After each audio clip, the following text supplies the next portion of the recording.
while at Taida, I befriended another foreign student, an American from Mississippi, his name was Miller. And he was not only fluent in Chinese, but he could read quite fluently too. And I was still struggling to read Chinese.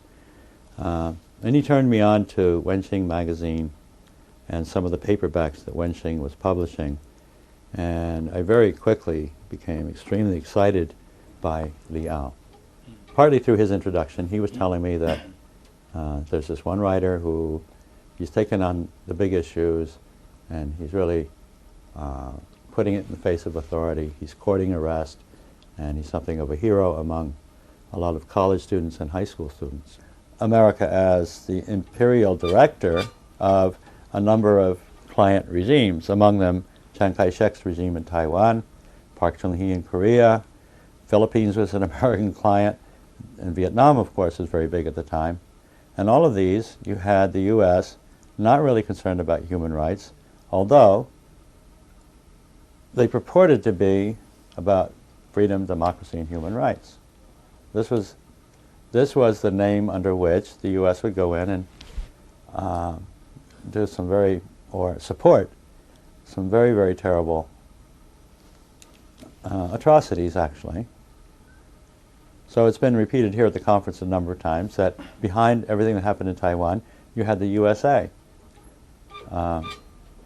So I was, as an American, I think I thought very nationally at the time, that is my identity, I'm an American, and we're responsible for this, and yet what's going on seems to be such a secret. I was astounded when I read about 228, not only in Nation of Sheep, but also in, well, of course, Kerr's book is primarily about 228. Another incident that happened where I was living across from Taida was, okay, after reading the book and hearing about 228, and then various foreigners would tell me, yeah, it all happened, and if you just ask, you'll find people who know something about it. So I thought, okay, well, who do I trust? It's the person I'm living with here. He was my roommate in this small room just across from Taida. And so I went to him one day when I thought it was safe and brought it up, and he started to spill out his own personal story.